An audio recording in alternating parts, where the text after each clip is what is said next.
Thousands of coup supporters in Niger gathered on Sunday for a rally to cheer on the generals claiming power, as a deadline set by the West African bloc for the military to relinquish control or face possible armed intervention was due to elapse. The ECOWAS bloc, chaired by regional military powerhouse and Niger's neighbor Nigeria, had given the troops that toppled President Mohamed Bazoum on July 26 a week to return him to power. But on Sunday afternoon in the capital Niamey, thousands of backers of the now ruling National Council for the Safeguard of the Homeland, CNSP, gathered at a stadium draped in Russian flags and carrying portraits of CNSP leaders, at the 30,000-seat Seni Couch Stadium, named after Niger's first coup d'état leader in 1974. CNSP leaders, including General Mohamed Toumba, greeted a jubilant crowd and showed no sign of willingness to cede power. On Friday, ECOWAS military chiefs of staff agreed a plan for a possible intervention to respond to the crisis, the latest of several coups to hit Africa's Sahel region since 2020.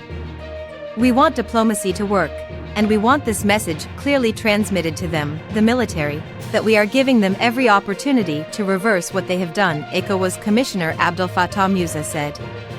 But he warned that all the elements that will go into any eventual intervention have been worked out, including how and when force would be deployed. Niger's military leaders have said they will meet force with force. In the alleyways of Niamey's Bukoki neighborhood, residents were defiant at the prospect of an armed intervention by ECOWAS. "We're going to fight for this revolution. We're not going to retreat faced with the enemy, we're determined," said Bukoki resident Adama Umaru. "We were waiting for this coup for a long time."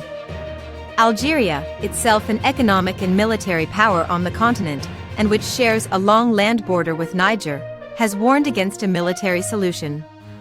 "We categorically refuse any military intervention," Algerian President Abdelmadjid Tebboune said in a television interview on Saturday, saying it would be a direct threat to Algeria as it shares nearly 1,000 kilometers of border with Niger. Former colonial power France, with which Niger's new rulers broke military ties after taking power, said it would firmly back whatever course of action ECOWAS took after the deadline expired.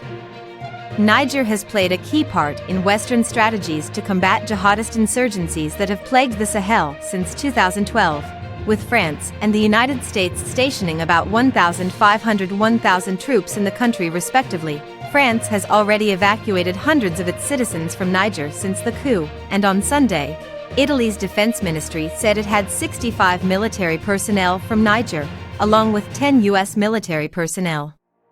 Anti-French sentiment in the region is on the rise, while Russian activity, often through the Wagner mercenary group, has grown.